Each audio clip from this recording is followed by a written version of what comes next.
Hello, habari za wakati huu. Najua unanisikiliza na unanifuatilia. Mimi ni Jackson Andrea Daniel, kiongozi na mwalimu wako katika mienendo ya maisha. Katika siku ya leo, tutakuwa na mada nzuri, mada bomba sana, yenye kichwa kinachosema aina 8 za watu ambao unapaswa kuepuka ili kuweza kutimiza malengo yako. Najua umekuwa na malengo mbalimbali ambayo umeyaweka ndani ya mwaka kuyatimiza, lakini pia mengine umekuwa na malengo ya miaka 5, miaka 2, miaka 10 ili kuweza kufika sehemu ambayo umepanga kwenye maisha yako. Hilo ni jambo jema, lakini bila kufahamu ni watu aina gani ambao uweze kwenda nao, hii inaweza kukuletea shida kuweza kushindwa kutimiza malengo yako. Katika siku ya leo tutakwenda kuangalia aina 8 za watu ambao unatakiwa uepuke ili kuweza kutimiza malengo yako. Aina ya kwanza ya watu ni watu wenye mtazamo hasi kukuhusu wewe. Najua kwenye jamii ambayo tumekuwa tunaishi, tumekuwa tunakutana na watu ambao tunashare nao historia mbalimbali, matatizo na mapungufu yetu. Basi watu ambao wanakuwa na mtazamo hasi kukuhusu wewe, huenda kutokana na background ya nyuma au sifa zako za wewe ambaye ulikuwa zamani. Watu hawa mara nyingi wamekuwa ni watu wanakurudisha nyuma kwenye malengo yako, kwa sababu wanakuwa bado wana picha ya wewe wa zamani kichwani mwao. Hii ni hatari sana. Unapokuwa ukiweka malengo, wanaweza kuwa ni watu ambao wanashinikiza kwa kiwango kikubwa ya kwamba hauwezi kuyafikia hayo malengo, kwa sababu wamekuwa wakikufahamu wewe ni mtu ambaye umekuwa mara nyingi unaahirisha mambo, umekuwa ni mtu ambaye kuna muda hautendi sawa sana vile ulivyokuwa umepanga. Na wakati mwingine wanakufahamu kwamba umekuwa ni mtu ambaye unatenda vile ambavyo hamjakubaliana, lakini kumbe sio. Sasa hivi umebadilika, umekuwa ni mtu mpya kabisa, kwa sababu kila mwanadamu ana nafasi ya kubadilika na kujizaa yeye aliye mpya. Hiyo tu ndio kitu cha pekee Mungu ambacho pia aliweka ndani yetu. Lakini pia aina ya pili ambayo ya watu unatakiwa kuwaepuka katika kuhakikisha unatimiza malengo yako, ni watu wasioweza kumiliki wivu wao. Kwa nini nimezungumzia katika swala la wivu? Binadamu yoyote anakuwa na wivu. Na kama hujawa na wivu, maana yake tayari unapoteza sifa za kuwa binadamu. Binadamu yoyote anakuwa na wivu. Lakini je, unawezaje kumiliki wivu wako? Kuna watu wamekuwa na hisia kali ambazo pia zimekuwa zimeambatana na wivu katika namna moja ama namna nyingine. Kila jambo ambalo wamekuwa wanalifanya, wanaweza kulifanya kwa namna ya kuwa na wivu. Sasa hawa watu ni watu ambao wamekuwa wakikushuhudia na kukuona unafanya mambo, basi huingiza wivu wa moja kwa moja. Na mara nyingi hawa watu, hata kama ukifanya jambo jema na zuri, mara nyingi wataishia kukuclash na wataishia kukwambia kwamba hapana, haikutakiwa kuwa hivi.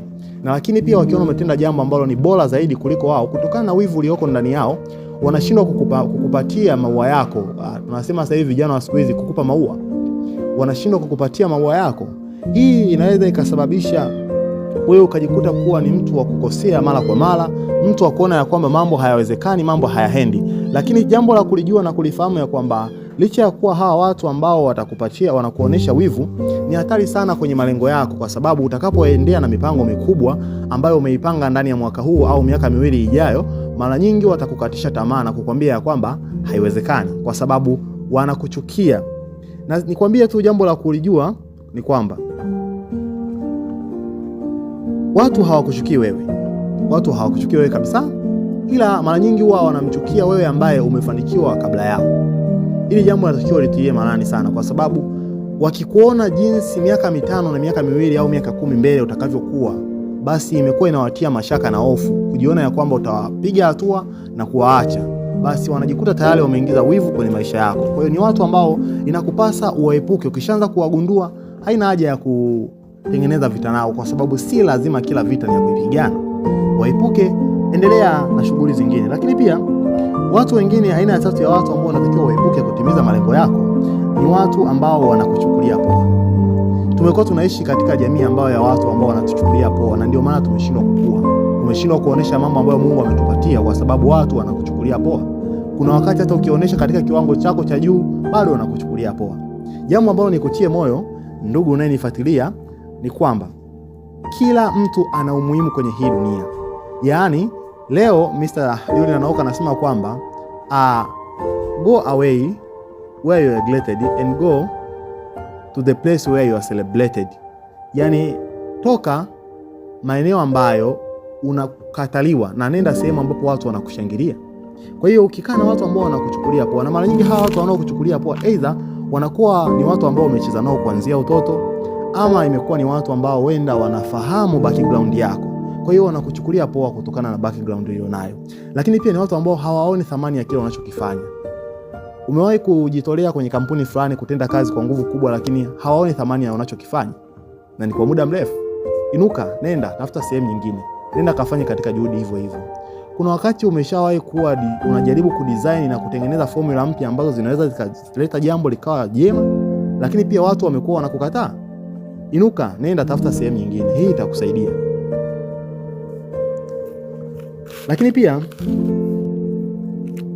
aina ya nne ya watu ambao unatakiwa kuepuka ili kuhakikisha safari yako ya malengo inaweza kutimia barabara na katika kiwango vya juu sana, ni watu wenye chuki binafsi. Hili nitalizungumzia katika namna mbili. Tukiwa tunazungumzia watu wenye chuki binafsi, hawa ni watu ambao kwenye maisha yako hata utende jambo la namna gani, hautakuja kama ukawahi kuwabadilisha, kwa sababu tayari wameisha agree to disagree with you. Yaani tayari moja kwa moja wamesha kubaliana kutokubaliana na wewe. Hata utakapowashawishi kwa jambo zuri kiasi gani, hawako tayari. Wako tayari kwenda njia ambayo inapotea, lakini tu wasiende na wewe.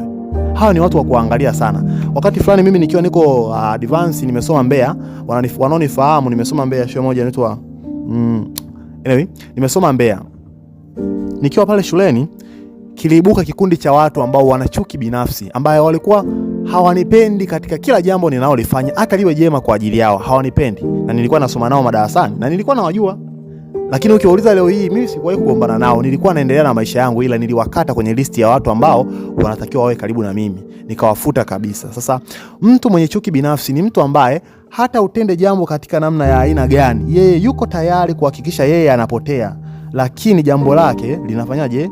Linatimia. Na jambo jingine ambalo kwenye hao watu ambao wamekuwa na chuki binafsi ni kwamba waga wanapinga kila jambo. Unaweza ukatenda jambo ambalo linaonekana kwa wakati mwingine ni jema, lakini wanalipinga bila sababu za msingi, kwa sababu hawahitaji kukuona umepiga hatua kutoka sehemu moja kwenda sehemu nyingine. Kwa hiyo ukishawafahamu hawa watu, ni vyema na ni nzuri zaidi kuepuka kabisa kukaa nao mbali, kwa sababu itakupatia space na nafasi ya kufanya mambo yako kwa kujiamini, kwa sababu chuki zao binafsi zitakuwa mbali. Jambo la kukukumbusha ni kwamba hata utende mambo mema kiasi gani katika hii dunia, hauwezi ukapendwa na kila mtu. Wakati mmoja nilisikiliza speech ya mtu mmoja, akazungumzia jambo moja zuri sana. Akasema ya kwamba unapokuwa umesimama mbele ya mkutano ama hadhara ya watu, kwa kawaida pale wale watu, 30% ya wale watu mara nyingi wanakuwa tayari wamesha kupenda, hata kama hujazungumza jambo la aina yoyote. Tayari you are really spiritually connected with them. Yani automatically, it doesn't matter utazungumza upuzi, haijalishi utazungumza vitu vinavyoeleweka, lakini tayari wameshavutiwa na kukupenda. Lakini kuna watu 30% moja kwa moja wanakuwa wamekuchukia moja kwa moja. Hawa watu hauwezi ukawabadilisha, hata utumie mifano na vitu vya aina gani. Lakini 40% ya watu waliobakia mara nyingi huaga wanakupenda au kukuchukia kutegemeana na jinsi ambavyo utakavyokuwa umewasilisha mada zako, lakini pia na jinsi ambavyo utakavyokuwa umeweza kuzungumza. Kwa hiyo inabidi ujifunze hiki tunaofahamu kwamba watu wenye chuki binafsi wapo na waga hawaishi, na wana sababu zao za kuendelea kukuchukia. Na hata Yesu tu anachukiwa mpaka leo na watu ambao hata hawajui sababu ni nini wanamchukia, lakini wamejikuta tu tayari wamemchukia. Kwa hiyo ni vizuri na ni nzuri zaidi kujua kwamba ukimfahamu mtu mwenye chuki zake binafsi ni kumkwepa na kumweka mbali. Watoto wa 2000 nasema kwamba unamslash out, unamtoa kabisa kwenye mzunguko wa watu ambao ungetamani sana kuweza kwenda nao katika huu mwaka na kutimiza malengo yao. Lakini pia kwa gharama yoyote hawa watu wako tayari kupay any price ili tu wahakikishe wanakuunderestimate, wahakikishe kwamba wewe wanakurudisha nyuma. Sasa hawa watu ukiwafahamu au kusumbui kichwa, unatakiwa ni kwa clash out. Na nilimsikiliza Dr. Joel Nanauka kipindi kimoja katika wisdom series, akisema kwamba siku zote mwanadamu hapa duniani mpaka ufikie wakati wa kufa unakuwa na uwezo wa kuinfluence takriban watu 10,000. Haijalishi ni nini umefanya. Maana yake kwamba hata kama hawa watu wenye chuki binafsi wataendelea kuwepo, bado wewe utaendelea kushine. Shine your shine and let me shine my shine, according to Joel Nanauka. Lakini pia jambo jingine ni watu ambao wanaokutumia kama bidhaa. Hawa ni aina ya 5 ya watu wa kuepuka kabisa mbali, watu wanaokutumia kama bidhaa. Si vibaya kujitolea na si vibaya kwenda kutenda jambo, lakini jambo la kujifunza zaidi, watu ambao wanakutumia kama bidhaa ni watu wa kuepuka kwa kiwango kikubwa. Maana yake ni kwamba wenyewe wako tayari, unapokuwa na shida ama wanapokuwa na uhitaji au na jambo fulani, wanatumia nguvu kubwa na akili nyingi kukuhakikisha ya kwamba wanakuutilize, wanakufanyia full utilizations, wanakuexploit full. Wewe unatumika kwenye mambo yao, ili wewe wenyewe unatumika kama daraja la lazima wao kuvuka sehemu moja kwenda sehemu nyingine. Lakini wakitimiza lile lengo na kusudi ambalo wamelikusudia, tayari wanakuacha pale ukiwa dilema, wanakuacha ujui wapi pa kwenda. Aina hii ya watu mara nyingi wanakuwa ni watu wa kimkakati, wako kwa ajili ya kukuchukua wavushe sehemu fulani. Baada ya hapo wanaweza wakakuacha, wanaweza wakakutengenezea skendo mbalimbali, wanaweza wakakufanyia mazingira yoyote ili mradi tu waweze kukuacha njiani. Wako tayari wewe wasaidia 100%, lakini unapokuwa na changamoto hawako tayari kukusaidia. Watakwambia tuko pamoja, tunakuombea, lakini wao wakipata na majambo yao wanakuambia hakikisha unakuja, jitahidi ufike. Watu kama hao ukiwafahamu, inatakiwa ujiepushe nao. Simaanishi ya kwamba usijitolee, lakini inabidi uangalie kama upo kwa watu wanapata benefit kutoka kwako, lakini wao hawataki kabisa kutoa. Manake hakuna reciprocity, manake hakuna give and take. Tayari wao wanataka to give but hawasemi take. Hao watu ni wa kuepuka, kwa sababu watakuchelewesha sana kuweza kutimiza malengo yako. Na uwatambue. Na ukiona tu unawatambua, yani unapokuwa tu uko katika mazingira ya kawaida, waga unawatambua kabisa hawa watu ni hao. Lakini pia aina ya 6 ya watu ambao ningependa nikushauri waweze kuepuka ili kuweza kutimiza malengo yako, na ni watu ambao wanakukatisha tamaa. Watu wa kuepuka sana. Naweza nikakuzungumzia ni watu ambao wamekuwa mara nyingi mitazamo yao ni hasi kwenye kila jambo unaolifanya. Ukienda na plan A, plan B, wanakuambia kwamba hii haiwezekani. Kila jambo ambalo wanataka kulizungumzia watakwambia hili haliwezekani. Nimesoma katika maandiko matakatifu, wanadhani mashahidi watakuwa wamesoma katika Biblia, inasema kwamba kwa imani tukiomba lolote tunaweza kupewa. Neno lolote naomba tuchukue hapo, lolote. Maana yake kumbe kama una imani, ukiomba jambo la aina yoyote ni rahisi Mungu kukupatia.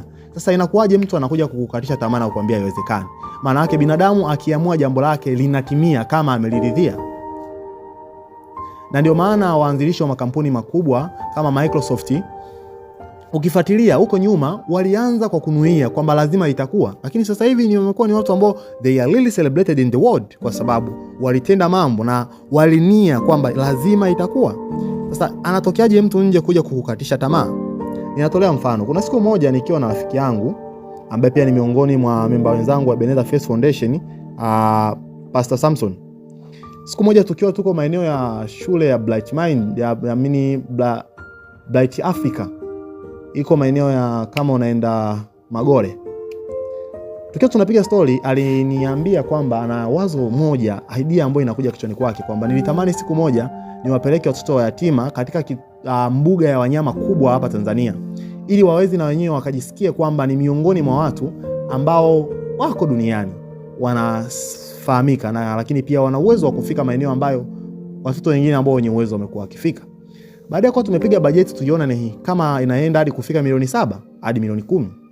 Lakini alipokuwa amejaribu kuwafikia watu tofauti tofauti, walichomwambia kutokana na taasisi yenu ndio inazaliwa sasa hivi na inakuwa, hilo jambo haliwezekani.